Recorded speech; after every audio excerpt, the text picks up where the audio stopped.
नमस्कार किसान भाइयों। मैं कमला प्रसाद मौर्य सोनभद्र उत्तर प्रदेश से। आज मैं आप लोगों से खीरा के खेती के विषय में चर्चा करने जा रहा हूं कि खीरा की खेती करना क्यों फायदेमंद है और कैसे करें और कब कब करें।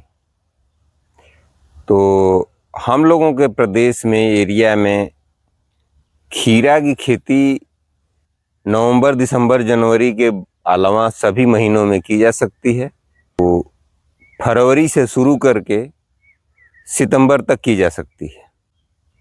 खीरे की खेती के लिए आपको मिट्टी कैसे तैयार करनी है और बीजों का या वैरायटी का चयन कैसे करना है, ये बात बहुत ध्यान देने योग्य बातें हैं।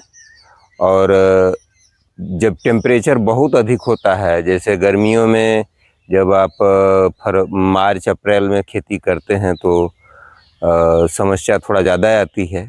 टेम्परेचर अधिक होने से थ्रिप्स वगैरह का और वाइट फ्लाई का इसका आक्रमण ज़्यादा हो जाता है, इसलिए वायरस जनित बीमारियां ज़्यादा घेर लेती हैं और आदमी उसको मैनेज नहीं कर पाता है।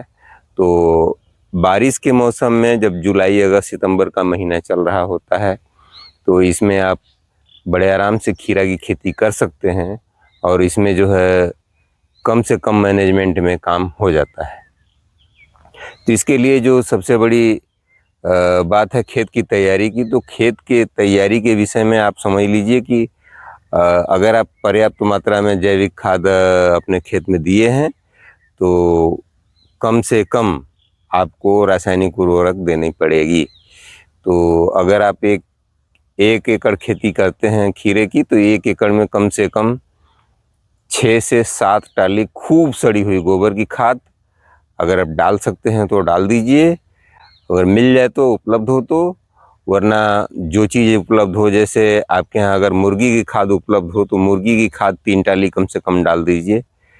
और अगर बकरी की खाद उपलब्ध हो तो बकरी की खाद भी आप इसमें डाल सकते हैं। तो इसको डाल करके खेत में खूब अच्छी तरह से मिला देना चाहिए। कल्टीवेटर से जुताई करवा दीजिए, कल्टीवेटर के बाद फिर आप रोटावेटर चलवा दीजिए।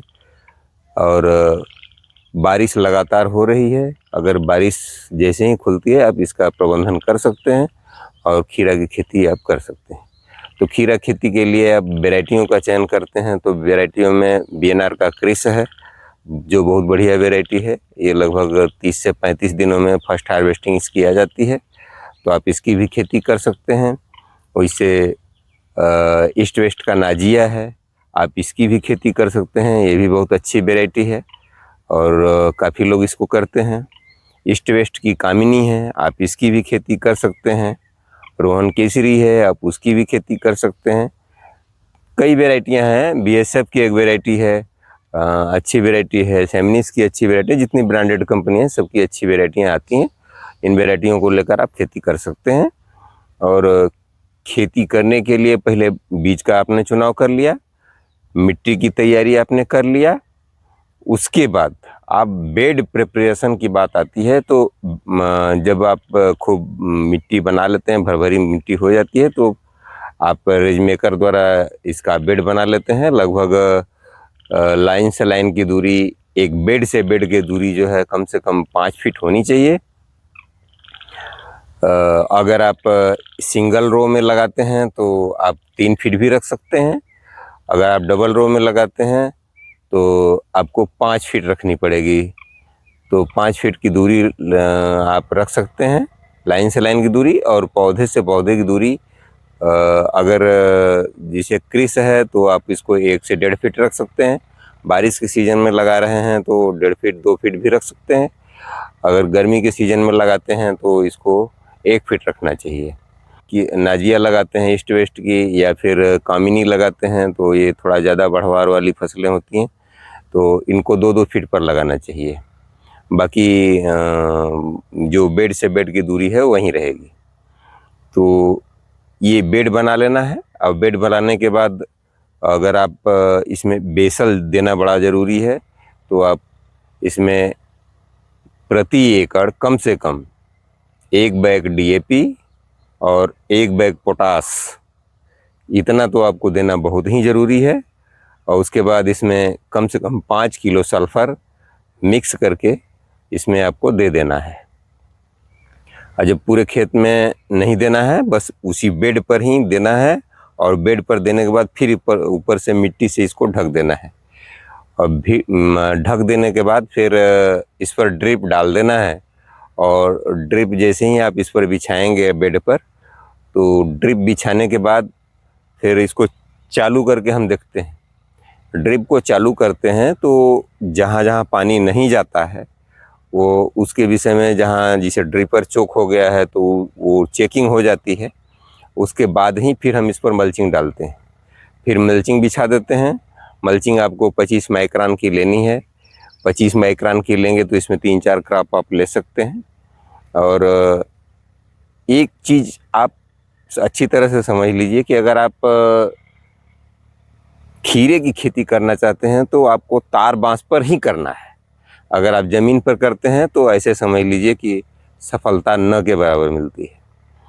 तो तार बांस के लिए आपको बांस की आवश्यकता होती है। लगभग 1 एकड़ में 600 टुकड़ों की ज़रूरत पड़ती है। तो लगभग 10-10 फीट के बांस की आवश्यकता होती है। 10-10 फीट के टुकड़े 600 आप इकट्ठा कर लीजिए। इसको बराबर, सभी टुकड़े जो है बराबर होने चाहिए। तो इनको आप रख लीजिए। और जब आप इस पर तार बांस की बंधाई करें, जिसे तार जब बांस आप गाड़ते हैं तो बांस में जो सबसे किनारे वाला बांस होता है उसमें अंदर से एक बांस का उसमें सपोर्ट देना पड़ता है। तो अंदर से बांस का सपोर्ट दे करके उसको मजबूती प्रदान करते हैं, जिससे विशेष परिस्थितियों में गिरने न पाए।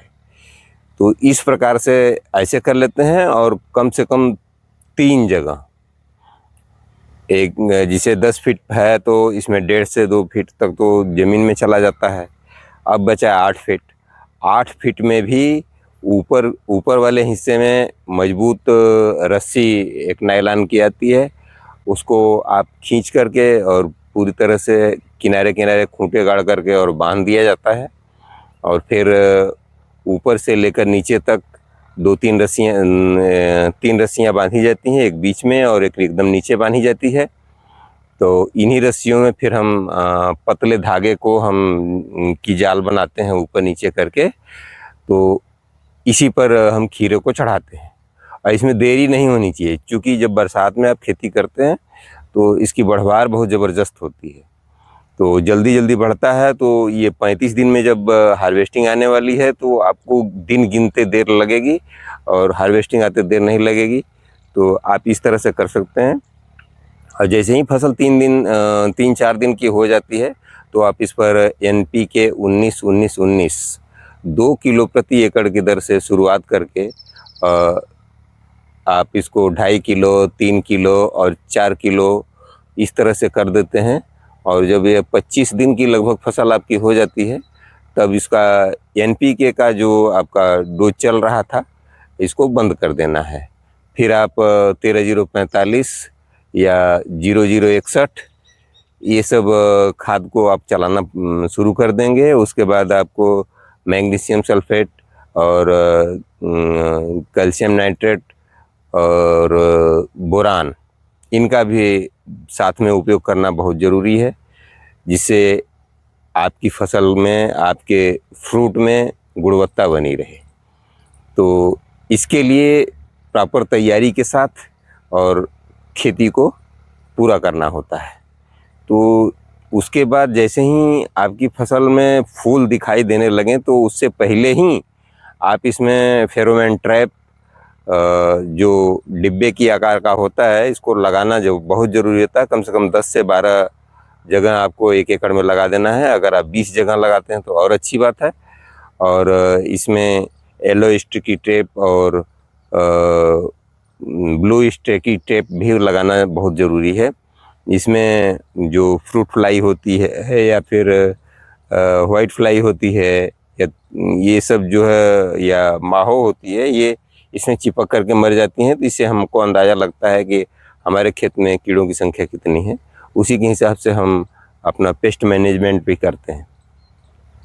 तो इन सब बातों का अगर आप ध्यान रखेंगे, समय समय से आप इस पर स्प्रे तो तीसरे चौथे दिन चाहिए ही चाहिए, क्योंकि स्प्रे अगर आप नहीं करेंगे तो इसमें थ्रिप्स का आक्रमण हो सकता है और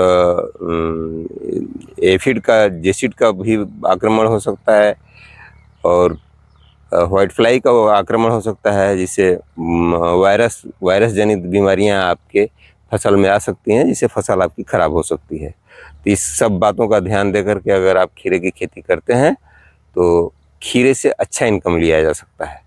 अच्छे से अगर आप कर ले जाते हैं और ध्यान रहे कि बेड जो भी बने तो वहाँ पानी लगने योग्य न रहे, पानी खेत से निकल जाया करे, क्योंकि बारिश का सीज़न है तो बराबर बरसात होती रहती है। तो इस बात का भी ध्यान देना है। अगर आप अच्छे से करते हैं तो 30 से लेकर के 40 टन तक प्रति एकड़ का पैदावार आपको मिल जाता है और अच्छा खासा मुनाफा आपको देखने को मिल सकता है। इसका रेट लगभग 10 रुपये से लेकर 20 रुपये के आसपास देखने को मिलता है। तो अगर 10 रुपये से भी अक्सर 10 रुपये से भी अगर गया तो मानकर चलिए कि 2.5 से 3 लाख रुपए का होता है, जिसमें 1.5 से पौने 2 लाख रुपए का लगभग खर्चा आ जाता है। क्योंकि 30 दिन तक तो उतना खर्चा नहीं बढ़ता, लगभग 70 से 80 हज़ार में ही हो जाता है। लेकिन 30 दिन के बाद जब हार्वेस्टिंग शुरू होती है तो लगभग 2 लेबर तो जेंट्स से चाहिए उस पर स्प्रे करने के लिए और 5-7 महिलाएं, लगभग 8-10 लेबर प्रतिदिन के हिसाब से लगातार 30 से 40 दिन तक लगते हैं। तो इनकी मजदूरी भी देनी पड़ती है, 3-4 हज़ार रुपये पर डे का लगभग इसमें 2 से 3 हज़ार रुपये का निवेश आता है। तो इस तरह से आपको मैनेज करना पड़ता है।